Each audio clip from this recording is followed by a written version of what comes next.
स्वागत है आपका अपने शो में टैक्स इट इजी, जहां हर हफ्ते हमारे एक्सपर्ट्स आपके कुछ कठिन सवालों का बड़ी सरलता से जवाब देते हैं। हमारे साथ है Devendra Singh ji, who qualified prestigious CA exam at the age of 23.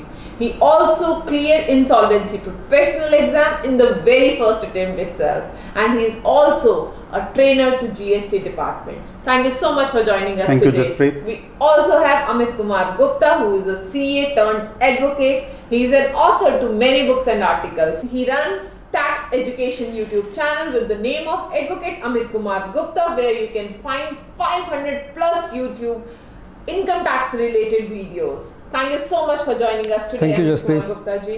And the conversation had always been very interesting with you two. And आज हमारे सवाल जो जुड़े हैं, हमने बात करी नोटिस आने की, हमने बात करी इनकम टैक्स में क्या कॉम्प्लिकेशंस आ सकती हैं, कैसे हम अवॉइड कर सकते हैं उन चीज़ों को। सो आज का हम एपिसोड, अमित कुमार गुप्ता जी, अगर मैं इनकम टैक्स के संदर्भ में बात करूं तो हम चाहेंगे, हमारे दर्शक चाहेंगे कि आप हमें ये बताएं कि इनकम टैक्स क्या होता है, क्या दुविधाएं आ सकती हैं। ये सब तो हमने समझ लिया, बट इन दुविधाओं को हम अवॉइड कैसे कर सकते हैं। आप हमें सजेशन के रूप में, अगर मैं आपसे एज एन एक्सपर्ट सजेशन मांगूं तो आप क्या सजेस्ट करेंगे हमारे दर्शकों को?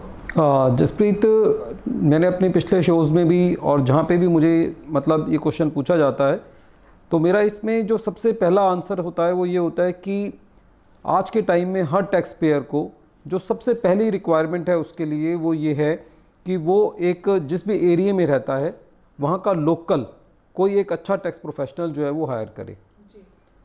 क्योंकि लोकल होने से ये फ़ायदा होता है कि वो उसके पास रेगुलरली विज़िट कर सकता है, इजीली एसेसिबल होता है। एक फ़ोन पे बात करना और एक किसी के फिज़िकली ऑफिस जा कर के बात करने में थोड़ा सा फ़र्क होता है। दूसरा ये है कि ऐसा नहीं है कि आपने एक टैक्स प्रोफेशनल को आपने चुन लिया फिर आप उसके साथ पूरे साल में कोई कम्युनिकेशन नहीं रखते। तो ये एक टैक्स पेयर की जिम्मेदारी है कि वो किसी भी एक रेगुलर इंटरवल पे जो भी उसके बिज़नेस की रिक्वायरमेंट है वो उससे टच में रहे। तो एक टैक्स पेयर के लिए ये बहुत ज़रूरी है कि वो एक अच्छा टैक्स प्रोफेशनल जो है वो हायर करे और उसको रेगुलरली विज़िट करे। दूसरा इसमें मेरा ये कहना है कि ये बात हमने पिछले शो में भी कही कि जो एक एसएससी है अब उसके लिए इग्नोरेंस का कोई स्कोप नहीं है। यदि उसको अपनी टैक्स मैटर्स को ठीक से निपटाना है, उनका टाइमली कंप्लाइंस करना है, तो सबसे पहले वो ये देख ले कि मेरा जो मोबाइल नंबर है, मेरा ईमेल आईडी है और एक एड्रेस जो है वो अपने इनकम टैक्स पोर्टल पे अपने इनकम टैक्स के रिटर्न्स के अंदर उनको अपडेट कर ले। यदि कोई आदमी एक स्टेट से दूसरी स्टेट में शिफ्ट होता है तो वो अपने पैन नंबर में चेंज करा ले। लोगों के पैन नंबर के अंदर एड्रेस वो चल रहा होता है जो 40-40 साल पुराना है। इनकम टैक्स डिपार्टमेंट नोटिस उस एड्रेस पे भेजता है जो उसके पैन नंबर में होता है। यदि वो 40 साल पुराना है तब भी डिपार्टमेंट उसी पे भेजेगा क्योंकि वो उनके डेटाबेस में अपडेट है। तो ये बहुत छोटी छोटी चीज़ें हैं जो कि कोई भी आदमी इग्नोर करता है, लेकिन उसको अपने बिल्कुल बेसिस यदि उसके स्ट्रांग होंगे तो जब तक उसको नोटिस ही नहीं मिलेगा जब तक वो उसका कैसे रिप्लाई करेगा। तो इसलिए सबसे पहले ज़रूरी है कि वो अपने जो भी उसका कम्युनिकेशन एड्रेस है, कम्युनिकेशन का आजकल जो तरीका रह गया वो अपना फ़ोन नंबर रह गया, ईमेल आईडी रह गया और अपना जो है वो एड्रेस जो है वो चेंज कराए। क्योंकि कोई भी यदि कम्युनिकेशन डिपार्टमेंट करता है तो वो उसको मिल सके। थर्ड इस लाइन में ये है कि कोई भी टैक्स पेयर जो है डिपार्टमेंट से कोई भी लेटर यदि आता है तो वो उसका टाइमली रिप्लाई करे, उसको डिले ना करे, उसको इग्नोर ना करे।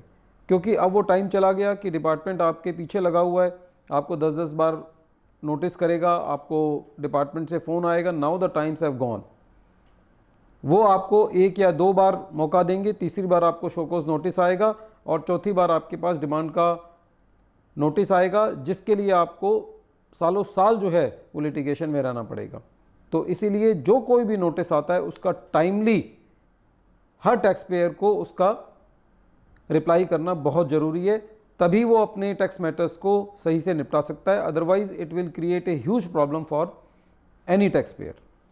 So engage a local good professional, be in regular touch with that professional और उसके बाद अपनी जो प्रोफेशनल इंफॉर्मेशन है वो आप प्रॉपर रिकॉर्ड्स में रखिए और आप कोई भी कम्युनिकेशन को अवॉइड ना करें किसी भी डिपार्टमेंट से, चाहे हम जीएसटी की बात करें या चाहे हम इनकम टैक्स की बात करें। और ये एक बेसिक सैनिटी चेक होता है, क्योंकि अगर मैं यहाँ तो हम डिपार्टमेंट्स की बात कर रहे हैं, अगर आप और मैं भी बात कर रहे हैं, गिविंग द राइट रिस्पॉन्स और having the right mode of communication is very important.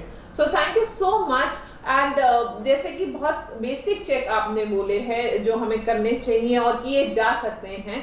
So coming to GST conversation, Devendra ji, हर लॉ, हर एक चीज एक नई टर्म के साथ आती है। तो जीएसटी में हम ई इनवॉइसिंग बहुत सुनते हैं। सो ये ई इनवॉइसिंग है क्या, और क्या ये कुछ ऐसा है कि कोई गवर्नमेंट पोर्टल होता है जहां से इनवॉइस निकलता है? सो आप इसके बारे में थोड़ा हमारे दर्शकों को आप हमें समझाइए प्लीज।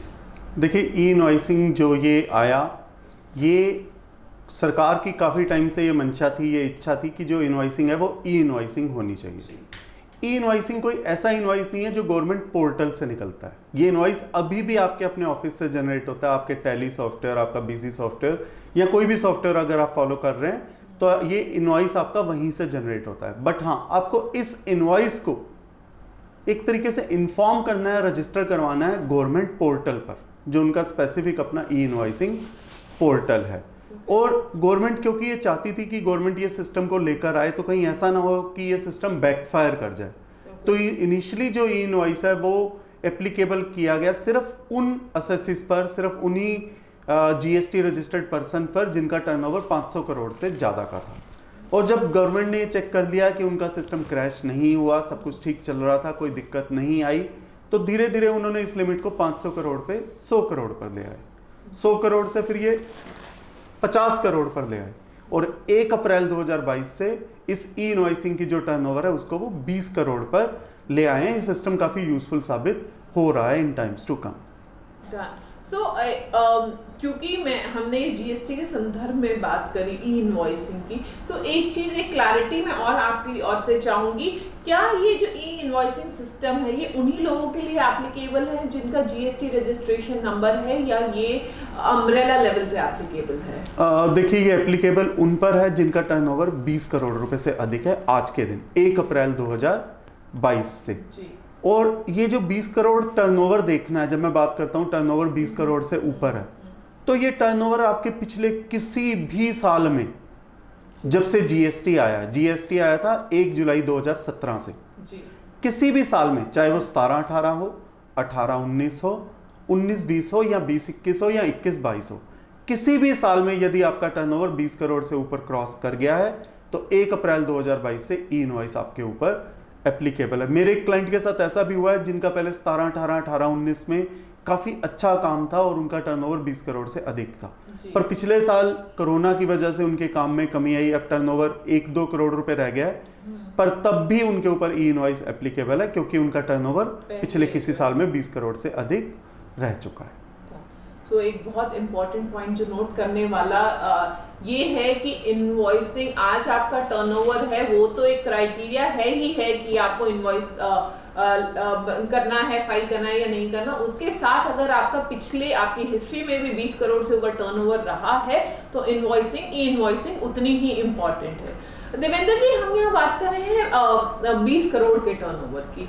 अब बहुत से ऐसे रेस्टोरेंट्स होते हैं जहाँ turnover is good, 20 crore 25 crore, but transaction जो होती है बहुत छोटी छोटी ट्रांजैक्शंस होती हैं, कोई 1000 की होती है, कोई 2000 की होती है, तो क्या उनको भी ई इनवॉइसिंग करनी होती है? Is that the process they have to follow? अगर कोई रेस्टोरेंट या ऐसे कोई छोटे बिजनेसमैन या टिकट साइज बहुत छोटा है। देखिए, मैं सिर्फ रेस्टोरेंट की बात नहीं करूंगा, मैं किसी भी ऐसे टर्नओवर की, किसी भी ऐसे रजिस्टर्ड टैक्स पर्सन की जिनका टर्नओवर 20 करोड़ से अधिक है, e invoicing is mandatory, but there is an exception. वो एक्सेप्शन ये है कि ये जो ई इनवॉइसिंग है ये सिर्फ B2B पर अप्लाई करती है, B2C पर अप्लाई नहीं करती।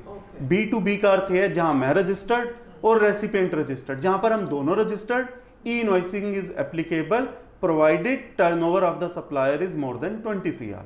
बट अगर ये B2C की बात है जहां पर सप्लायर तो रजिस्टर्ड है बट रेसिपिएंट रजिस्टर्ड नहीं है, जिसको हम B2C बोलते हैं, उस केस में e invoicing is not applicable. आपको सिर्फ इनवॉइस काटना है, उसका ई इनवॉइस होना जरूरी नहीं है। तो यदि कोई रेस्टोरेंट है और वो किसी ऐसे रेसिपिएंट को सर्विस दे रहा है, क्योंकि जनरली रेस्टोरेंट पे जो खाना खाने जा रहा है उसके पास जीएसटी नंबर है या नहीं है मैटर नहीं करेगा, या वो अपना जीएसटी नंबर देते भी नहीं है अगर किसी के पास जीएसटी हो भी।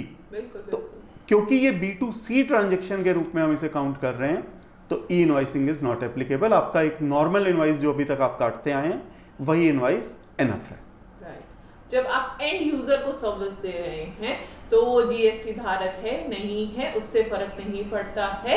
हमारा जो जीएसटी का क्राइटेरिया, ई इनवॉइसिंग का क्राइटेरिया जो है वो तब आता है जब मेरा जो हम B2B कोई ट्रांजैक्शन कर रहे हैं, एक बिजनेस से दूसरे बिजनेस की और कोई ट्रांजैक्शन कर रहे हैं। Thank you so much. And आपने हमें बोला कि गवर्नमेंट बहुत टाइम से कोशिश कर रही थी और बहुत ऊपर से ये आना शुरू हुआ, 100 करोड़ 50 करोड़ और उसके बाद आते आते आज हम 20 करोड़ पे आ गए हैं। तो ऐसे क्या बेनिफिट्स हैं जो गवर्नमेंट इसमें देखती है कि ई इनवॉइसिंग लाना बहुत जरूरी था? What is that it's empower, how is it empowering our nation? देखिए, हम ऑनलाइन युग की तरफ मूव कर रहे हैं या मूव कर चुके हैं, तो एक रियल टाइम इंफॉर्मेशन पहुंचना, सरकार का इंटेंट ये है कि रियल टाइम इंफॉर्मेशन पहुंचे। और जब से जीएसटी आया है एक दिक्कत हर किसी ने फेस की है, इनपुट टैक्स क्रेडिट की। इस ई इनवॉइसिंग से जब आप एक इनवॉइस को, ई इनवॉइस मतलब गवर्नमेंट के पोर्टल पर पहुंचाएंगे, गवर्नमेंट के पोर्टल पर ये इन्फॉर्मेशन पहुंचेगी तो ऑटोमेटिकली उनकी रिटर्न में चली जाएगी, जीएसटीआर 1 में चली जाएगी और ऑटोमेटिकली रेसिपिएंट के 2B में भी आ जाएगी, जो 2B उनका फॉर्म है जिसके बेसिस पर वो इनपुट टैक्स क्रेडिट लेते हैं। तो एक रियल टाइम इंफॉर्मेशन है, कोई टाइम गैप नहीं है और ऐसा नहीं होगा कि सप्लायर ने कोई इनवॉइस काटा और बाद में वो रिटर्न में लेना भूल गया। ऐसी परिस्थिति कंप्लीटली अवॉइड की जा सकती है। और पिछले कुछ टाइम से यदि आपने न्यूज़ चैनल्स में, व्हाट्सएप वीडियोस में या यूट्यूब वीडियोस में या अखबारों में पढ़ा होगा, काफ़ी फेक इनवॉइस वाले रैकेट्स पकड़े गए हैं, अरेस्ट भी हुई हैं काफ़ी। तो उन केसेस से बचने के लिए भी कि कोई जो व्यक्ति है जो ऐसे इनवॉइस हो सकता है काम किया ही ना हो और 2 महीने पहले की डेट में एक इनवॉइस काट दिया, गलत ऐसे कामों को रोकने के लिए भी कि कोई बैकडेट में जाकर काम ना कर सके, उस स्थिति को अवॉइड करने के लिए भी ई इनवॉइसिंग की नेसेसरी। और वैसे भी हम ऑनलाइन युग की तरफ बढ़ते जा रहे हैं तो e invoicing is need of the hour. So क्या हम इसको इस तरह से कह सकते हैं, क्योंकि हमें डिजिटल इंडिया की तरफ मूव कर रहे हैं तो ई इनवॉइसिंग जो है ये एक बहुत स्ट्रॉन्ग फाउंडेशन है हमारे डिजिटल इंडिया के लिए। एंड क्योंकि हम जीएसटी को जिस तरह से गवर्नमेंट ने प्रेजेंट किया है एक स्ट्रॉन्ग की नेशन बिल्डिंग में बहुत बड़ा कंट्रीब्यूशन है इसका, so that is laying the right foundation for stronger India in the coming days. मुझे तो लगता है जो मेरा आंसर है वो आपने खुद ही आंसर कर दिया, सारी बातें आपने अच्छे से एक्सप्लेन करते हैं कि आंसर खुद बन गया। सो अगर अब मैं रुक करूंगी देवेंद्र जी, अमित कुमार गुप्ता जी की तरफ, क्योंकि हमारी डिस्कशन हो रही है डिजिटल इंडिया की तरफ। और जब हम डिजिटल इंडिया की बात होती थी, जब मोदी जी ने बोला था कि हम डिजिटल इंडिया, तो काला धन जो था वो हमारे दिमाग में आता था कि काला धन कहीं ना कहीं हम बचाएंगे या काले धन का ट्रैक होगा। सो इनकम टैक्स और ये डिजिटल इंडिया ये कैसे रिलेटेड है? लेकिन अमित कुमार गुप्ता जी अभी समय हो चला है छोटे से ब्रेक का, एक छोटा सा ब्रेक लेते हैं और समझते हैं इन चीजों को एक बार फिर से। करते हैं एक छोटे से ब्रेक के बाद। Thank you. अब जब बिजनेस बढ़ेगा तो ब्रांचेस भी बढ़ेंगी और ब्रांचेस बढ़ेंगी तो बढ़ेगी कंफ्यूजन और गलतियां। अब करें अपने टैली, बिजी या किसी भी अन्य सॉफ्टवेयर को सेंट्रलाइज केवल क्लाउड एक्सेस से। ज्यादा जानकारी के लिए डायल करें 8826974747। काश कोई ऐसा टीवी प्रोग्राम हो जहां आपके हुनर के बारे में चर्चा हो। काश कोई ऐसा चैनल हो जो आपको कहे कि प्लीज हमारा शो होस्ट कर दो ना। अब इस काश की दुनिया से निकलिए और हमारे साथ उड़ान भरिए आकाश की, क्योंकि कैपिटल वन टीवी आपके सपनों को लेकर आया है आपके सामने। फोन उठाएं और डायल करें। बेचारा कंप्यूटर डेटा, कभी इसकी चोरी का डर तो कभी वायरस अटैक से बिगड़ने का, तो कभी हार्ड डिस्क का क्रैश होना। न जाने क्या क्या सहता है हमारा कंप्यूटर डेटा। पर अब और नहीं, कंप्यूटर डेटा को हरदम रखें सेफ क्लाउड एक्सेस से। ज्यादा जानकारी के लिए डायल करें 8826974747। आप किसी भी प्रोग्राम का होस्ट बन सकते हैं। अपने प्रोडक्ट के बारे में अपने ही प्रोग्राम में बोल सकते हैं। बड़े से बड़े चैनल पर इस प्रोग्राम को दर्शा सकते हैं और पहुंच सकते हैं लाखों घरों में और पैसे भी कमा सकते हैं। सपना जैसा लगता है ना? बिल्कुल नहीं, कैपिटल वन टीवी में बात करें आज ही।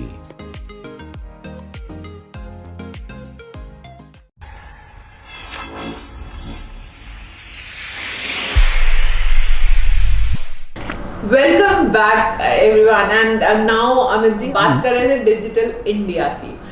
जब डिजिटल इंडिया का कॉन्सेप्ट इंट्रोड्यूस किया गया था तो मोदी जी ने बहुत स्ट्रेस डाला था इस चीज पे, बहुत जोर डाला था इस बात पे कि कहीं ना कहीं काला धन ट्रैक होगा, कहीं ना कहीं इसका कंट्रीब्यूशन, अगेन फिर से मैं टर्म यूज करूंगी, नेशन बिल्डिंग की तरफ होगा। So how digital India is related to income tax is my direct question to you कि कैसे, क्या होता क्या है? जसप्रीत, जो हमारे प्राइम मिनिस्टर हैं उनका जो ये डिजिटल इंडिया का कंसेप्ट है वो काफ़ी सक्सेसफुल हुआ है इकॉनमी से ब्लैक मनी को निकालने में। और सबसे ज़्यादा जो चोट लगी है वो मिनिस्टर्स को, या जो बहुत बड़े एंटरप्रेन्योर्स थे जहाँ पे बहुत ज़्यादा जनरेशन था, वहाँ पे इसकी एक बहुत बड़ी उनको एक खामियाजा भुगतना पड़ा है। तो this concept is very good और ये परकोलेट होते हुए अब नीचे भी आया है, जो मीडियोकर क्लास है या जो लोअर क्लास है। जनरली आपने देखा होगा कि लोग कहते थे कि मैं एक बैंक में अपनी एफडी करूं, फिर बाद में लोग कहते थे कि मैं छोटी छोटी एफडी अपने 50-50 हज़ार रुपये की एफडी में अलग अलग ब्रांचेस में कर लूं। तो अब इतना ज़्यादा कंप्यूटराइजेशन हो चुका है कि यदि आप एक बैंक में एफडी करें या 100 बैंक के अंदर 1-1 लाख रुपए जमा करें, आपकी सारी इन्फॉर्मेशन जो है वो सरकार के पास है।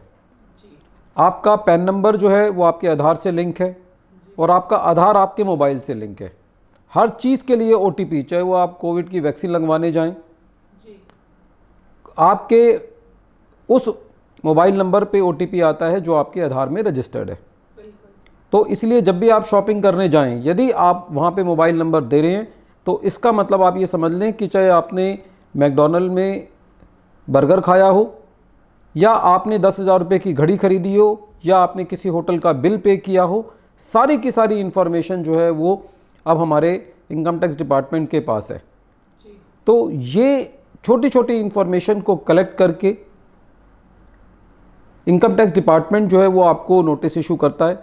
इसलिए जो लोगों के दिमाग में है कि हम कैश के अंदर, लोग जाते हैं मॉल्स के अंदर काफ़ी खर्चा करते हैं, महंगे महंगे कपड़े खरीदते हैं, लेकिन जैसे ही आप अपना मोबाइल नंबर दे रहे हैं, लोग अपने पॉइंट्स अर्न करने के लिए मोबाइल नंबर देते हैं, तो ये तो आप इस चीज़ से बच ही नहीं सकते क्योंकि आपको मोबाइल नंबर, आपके बिल पे भी मोबाइल नंबर होगा। तो यदि आपका मोबाइल नंबर कहीं चला गया तो आप ये समझ लें कि आपने वहाँ पे अपना पैन नंबर दे दिया और सारी की सारी इन्फॉर्मेशन जो है वो इनकम टैक्स डिपार्टमेंट के पास अब है। और वैसे भी मेरा ये सजेशन है मेरे टैक्स पेयर्स को कि वो जितना ज़्यादा अपने बिजनेस पेमेंट्स हैं उनको कैश में अवॉइड करें, क्योंकि इनकम टैक्स के अंदर बहुत सारे कानून ऐसे हैं जो कि आपको पिनलाइज करते हैं कैश पेमेंट करने के लिए भी और कैश पेमेंट रिसीव करने के लिए भी। तो इसीलिए आपको हर स्टेज पे कैश पेमेंट्स को अवॉइड करना है। यदि सपोज करो हमने किसी को पेमेंट करनी है तो लोग, यदि लोगों का जनरली जो एक लॉजिक होता है वो लोग कहते हैं कि भाई सामने वाले ने नहीं ली, तो यदि आपने किसी को पेमेंट करनी है और यदि आप ये कहते हैं कि भाई मैं I will not deal with you, तो वो अपने आप बैंक अकाउंट खोल करके आपके पास आएगा। तो ये एक्सक्यूज़ जो है वो अब बहुत ज़्यादा नहीं चलने वाली और इनकी इतनी डिसप्रपोर्शनेट पेनल्टीज़ हैं इनकम टैक्स में। यदि आप कैश पेमेंट्स को प्रमोट करते हैं या उनको करते हैं तो इससे कोई भी टैक्स पेयर जो है वो काफ़ी तकलीफ़ में आ सकता है।